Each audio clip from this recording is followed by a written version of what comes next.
everyone, and welcome to another episode of The Book Isn't Necessarily Better, a podcast where we talk about books and their adaptations. I'm Mikayla. And I'm Roxanne. We work for the Community Library Network. Today we're going to be talking about unlikable female characters. While we're not going to talk about anything explicit today, we are discussing some mature themes, so listener discretion is advised. Roxanne, would you like to introduce us to unlikable female characters? So today we're talking about Gone Girl by Gillian Flynn, Jillian with a G, Flynn with an F, and we are discussing Big Little Lies by Leanne Moriarty. When we're discussing unlikable women, what are we talking about? Are we saying that women that we don't personally like? We're more discussing a trope. If we're talking about unlikable women, then I would probably bring up Hilary Swank. I don't know why I dislike her.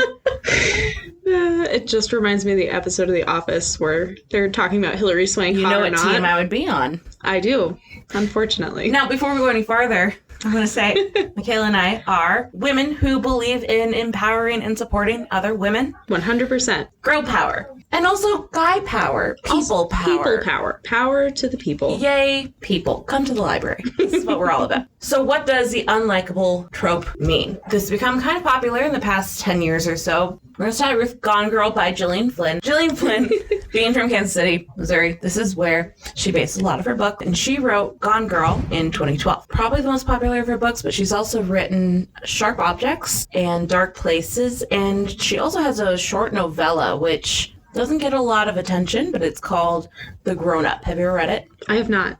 I just ordered it today from the Coeur d'Alene Library. Thank you, Coeur d'Alene Library. Just one of the many books you can check out here. And she writes characters who happen to be women and aren't sort of the, I want to say, stereotypical trope of a charming fashionista city girl who is beautiful but also clumsy and she falls over things so that she's relatable. Yes. And that's okay. It's okay to be that kind of person, but she writes about the uglier side of human beings, and the human beings she happens to be writing about are women. She really likes the idea of good, potent female villains. Ooh. She said in an interview. Yeah, that's good. She gives great interviews.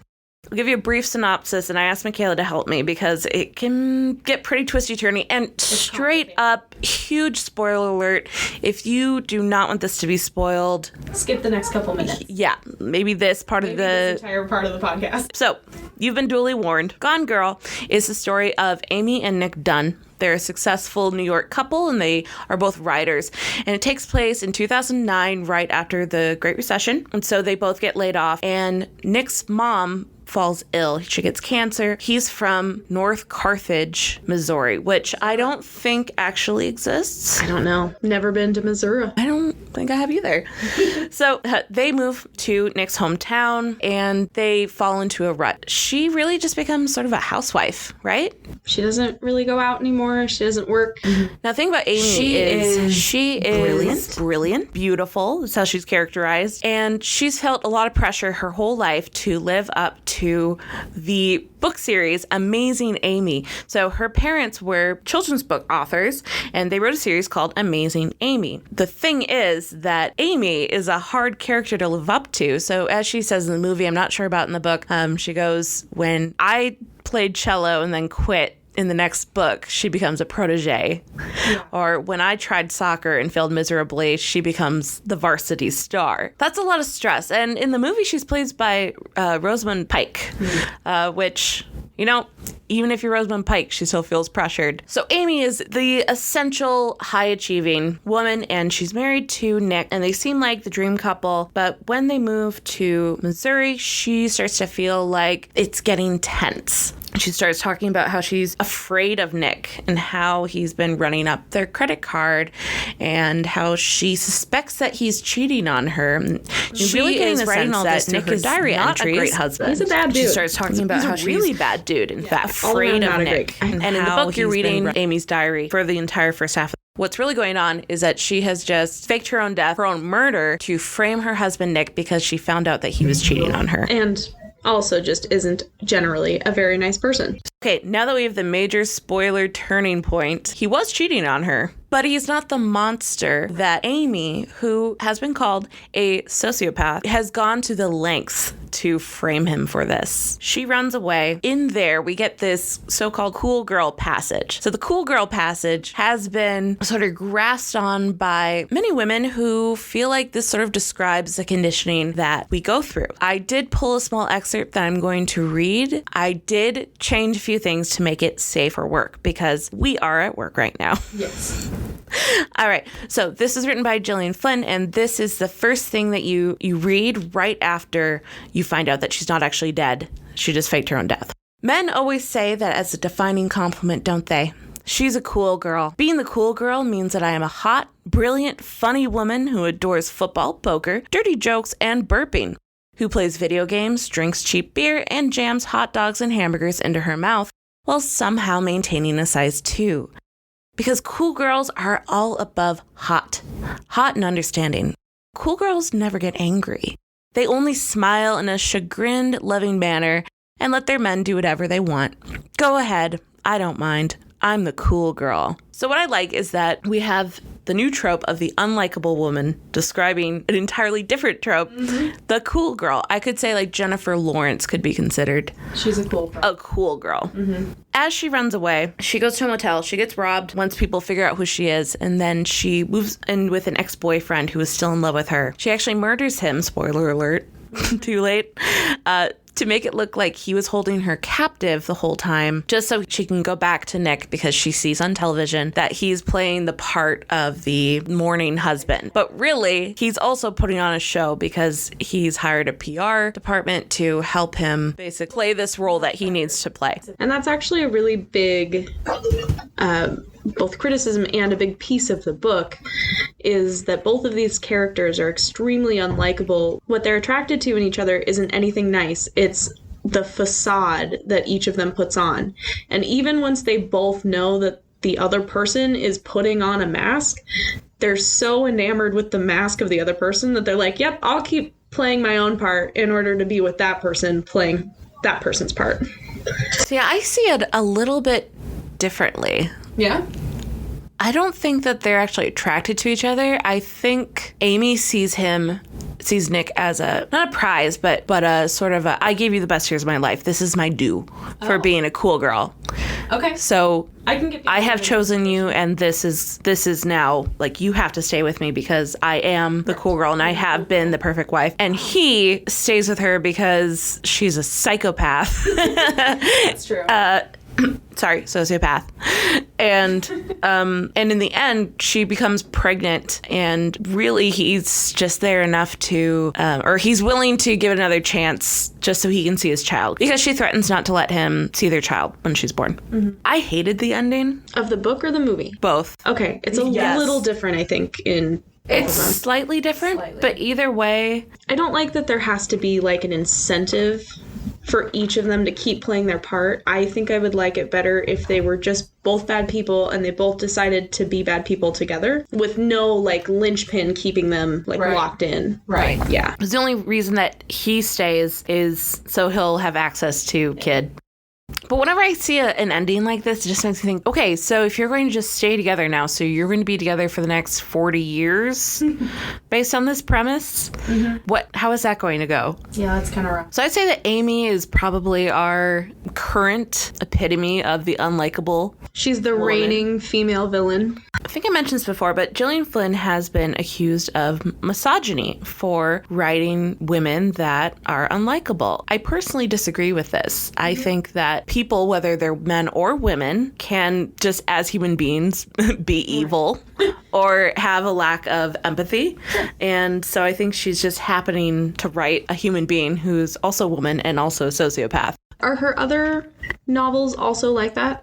Are there unlikable female characters in those? Yeah, absolutely. So in Sharp Object, which is a really incredible limited series with Amy Adams in it, she's not evil. Her name's Camille, and she is damaged, to be sure. Traumatized. And I won't give away spoilers, but there are other women in the story who have evil intentions. But I see that more as like they're human beings and they have evil intentions.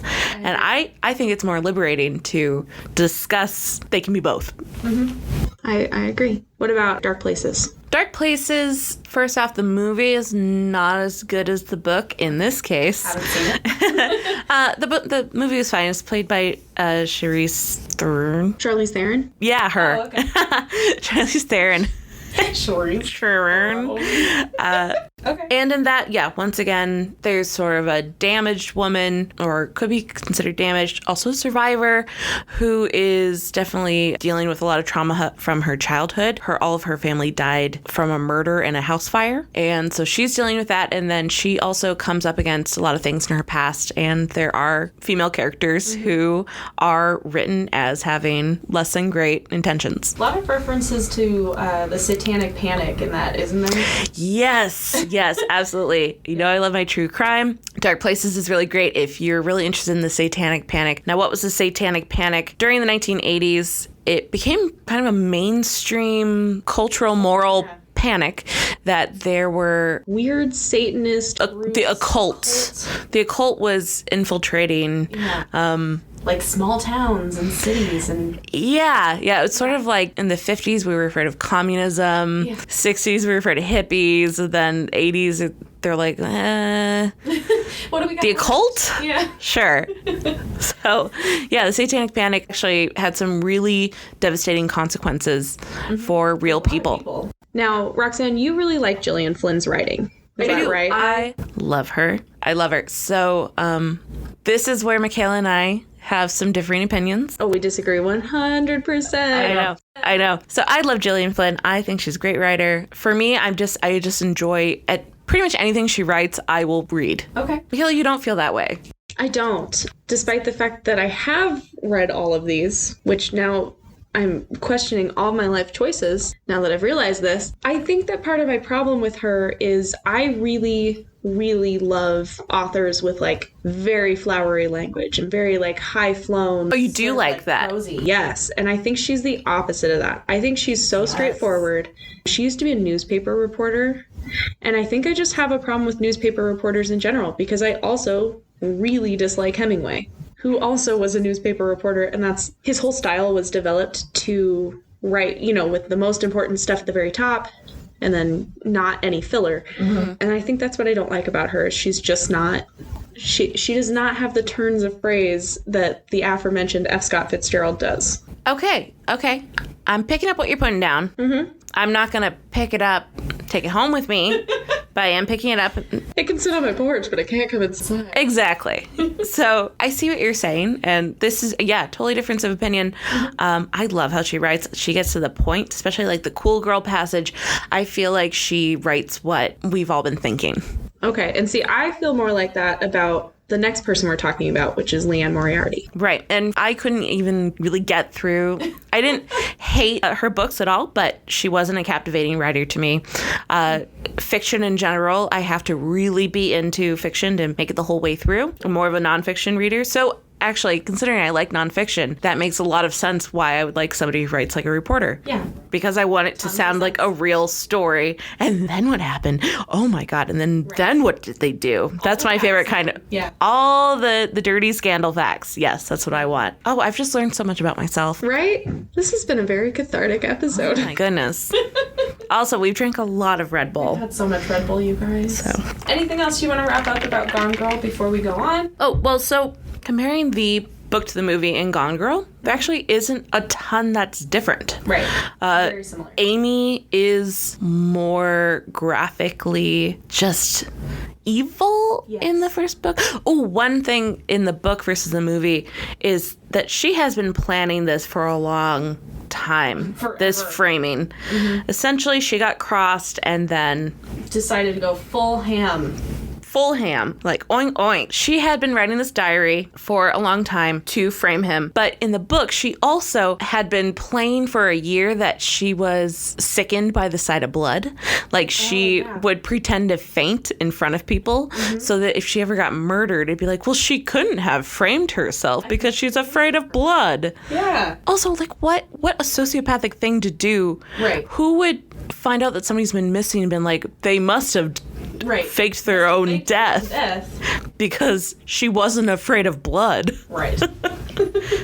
Not my first thought when I see murder victims. No. Mm-mm. And one of the reasons why I think that the book and the movie are so similar are because guess what? They're both written by Gillian Flynn. So, did you like the movie? You know what? I actually do like the movie. And you know why I like the movie? Because it's a David Fincher movie? I mean, part of that, that's partly it. The other reason is because I think she does dialogue fine.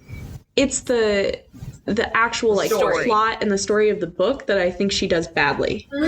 So I think that the plot is still really interesting. Like, don't get me wrong, I think that Gone Girl is a fascinating... I read it just like everybody else, and I watched the movie just like everybody else, was really into it when it came out. I just think, for me, the movie is better than the book because it skips over all of her really boring, straightforward descriptions of everything and actually shows...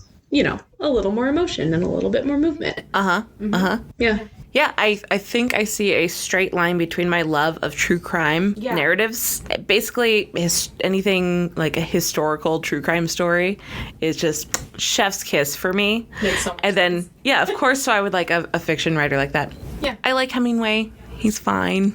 He's not. No, he also was a jerk face. That's also true. Yeah. We're going to have to just have like a big hate fest on Hemingway sometime soon. Which is ironic because I'm pushing Hemingway right now because Ken Burns just did a documentary on Hemingway that is coming out on PBS, you guys, in April, which you probably should watch because he's a very fascinating human being. I just don't think he's a fascinating writer.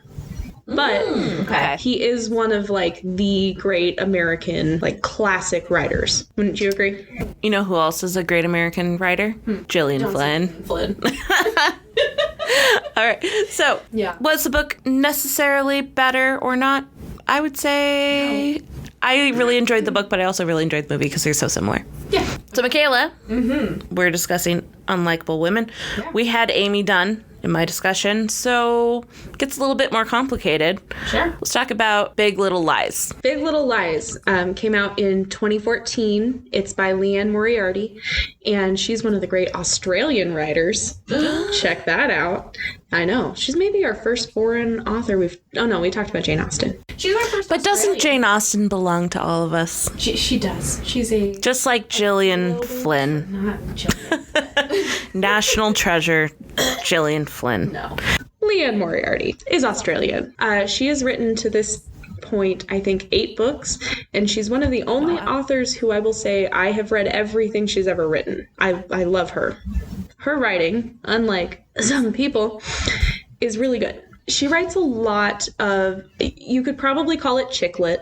A lot of people do. So she writes what a lot of people would call chick lit. I would call it regular fiction that happens to center mostly around female characters, almost exclusively around female characters. I believe her last novel, 9 Perfect Strangers, has a little bit more male perspective in it than the others. But mostly what's happening is she's digging really hard into female friendships and female relationships.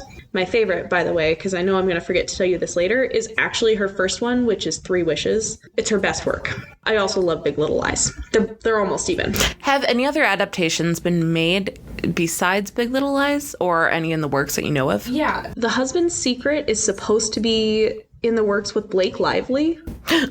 I thought she was on hiatus from acting because she was focusing on her lifestyle brand career. It's not like I follow these things or anything. Gosh, no, not at all. But I'm not sure where that one is because I think the last we heard was in like 2017. Okay. That was in the works, and obviously nothing has materialized. It's frustrating when you want to see if they're making an adaptation of something, and you can only find articles from 3 years ago. Yeah. For example, I saw that Gillian Flynn, GF, was possibly working on a remake of Strangers on a Train with David Fincher. And doesn't that sound amazing? That does sound great. Yeah, so Strangers on a Train is a really fantastic Orson Welles movie about strangers on a train. A man on a train who tries to get a stranger to kill somebody for him, and you get to see how that works out. Yeah, and of course I can only find things from 2017. Wouldn't that be good? That would be good. I know. There are also Nicole Kidman, who is in the Big Little Lies show, is also doing a Hulu adaptation of 9 Perfect Strangers. Oh, cool. So can you give me a 2-sentence synopsis of that? It's my least favorite of her books. Oh, okay. I like it. It's the newest one. So I actually think she's like going in reverse. Like I love her first book and I hate her latest book. I don't hate it. It just wasn't as good. It's basically, I think 9 people go to a spa with like the intention of having a very like relaxing, cathartic experience. And this feels like it's starting like an Agatha Christie it's kind of Agatha novel, Christie, especially with like the 9 Perfect Strangers. Because it ends up being basically like a locked room. They're all stuck there for some reason. I can't remember why. So an Agatha Christie it's play. An Agatha Christie play, yeah. But Nicole Kidman is doing it, so I'll probably watch the show because she is also in the Big Little Lies show, and she won an award. She won lots of awards for that show. Yeah. They won like Golden Globes and girl killed it. Yeah, absolutely killed it. She's great in that show. I'm going to tell you what it's about because I just realized we haven't even talked about what Big Little Lies is about. And we won't give spoilers for this one, hopefully. We're going to try and restrain ourselves. I feel like Gone Girl by now has been spoiled. Yeah, it's been like 10 years It's almost. like, spoiler alert, the Titanic sank. They're building a new Titanic. What? Yeah, they're building a new Titanic. Are they calling it the Titanic? Maybe like the Titanic 2?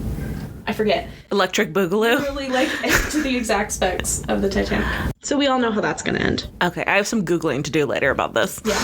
So we're trying not to do spoilers for this show because you may not have seen it yet. The second season came out, I think. And whoo boy, is it worth the wait. It's a good season. Starts out, both the book and the show. Someone's been murdered at the school's fundraising trivia night. Who? Well, we don't know. And who did it? We have no clue. But then we're going to backtrack to their first day of first grade, where 5 different families come together. You meet the kids, you meet the parents.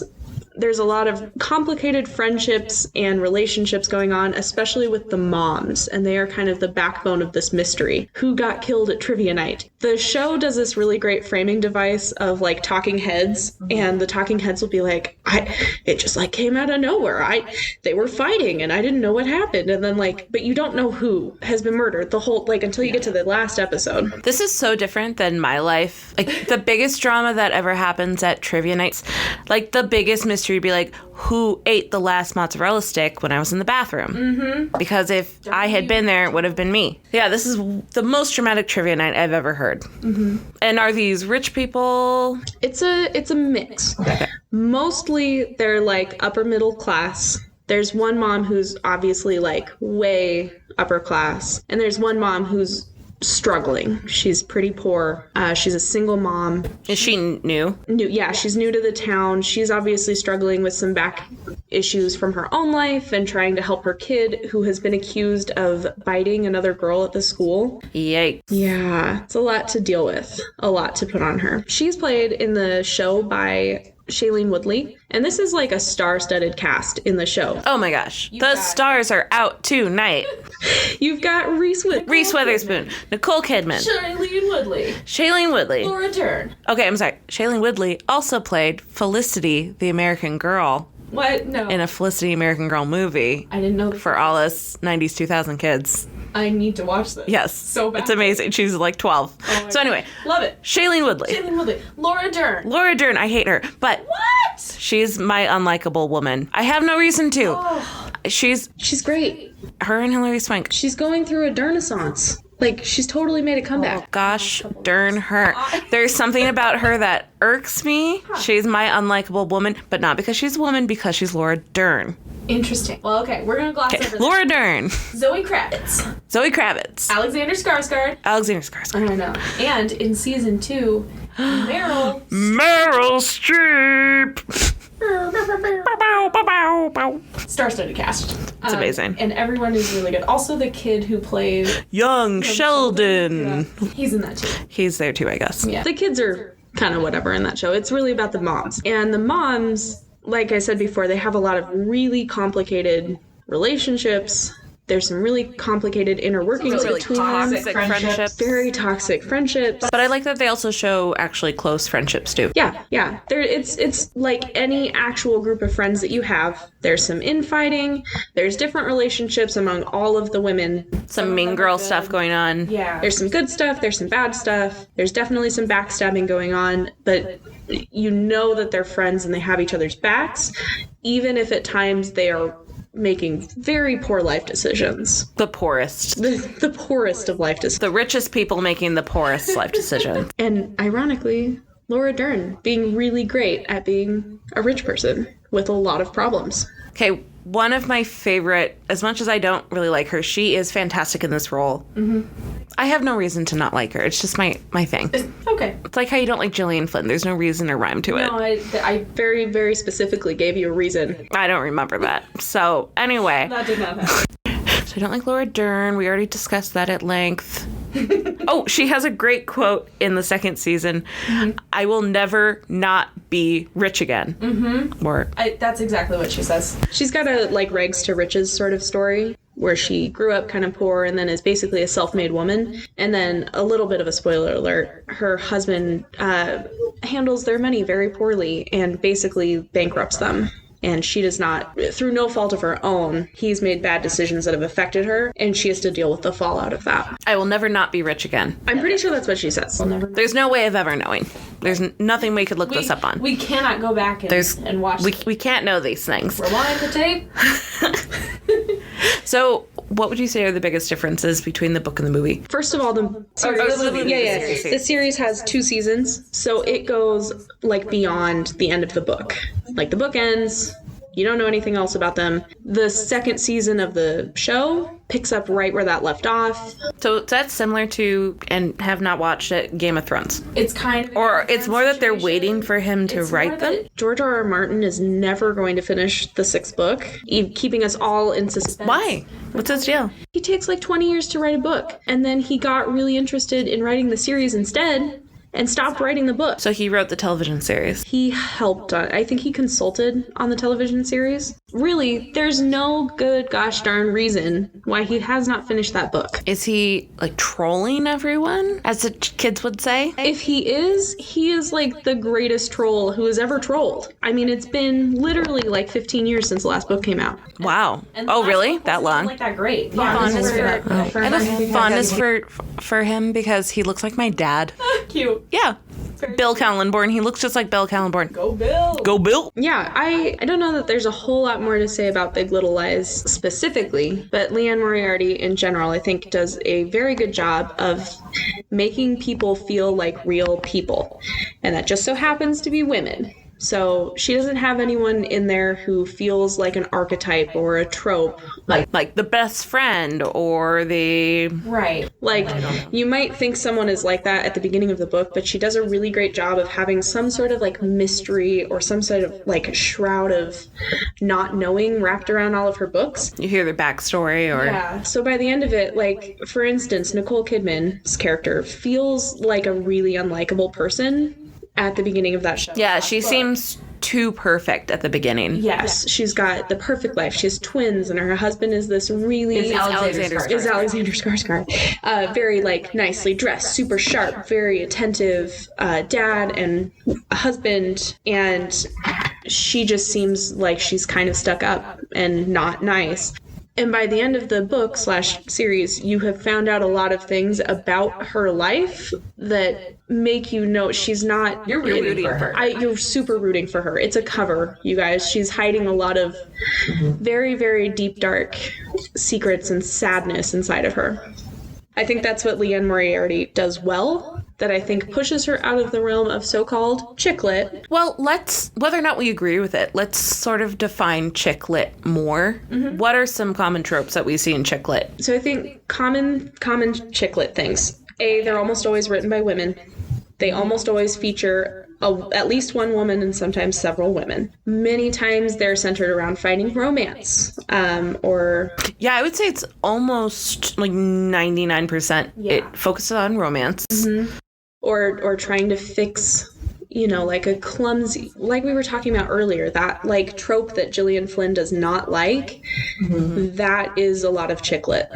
What do you think about the term chick lit? I'm of two minds about it. Sure. I think it's not necessarily floating my boat, but I see it as like a fun beach read. Sure. Like, okay, I guess my favorite chick lit, if we're going to call that the genre, would be Confessions of a Shopaholic. Okay, yeah. Where it's an easy read. Right. It doesn't take too much. And I think this is where I take umbrage with the term chick lit, is that I was just about to say it doesn't take too much mental power to read it. It's kind of like watching reality TV. You're tired, you want to turn your brain off. Right. It's easy. But I think it's diminutive.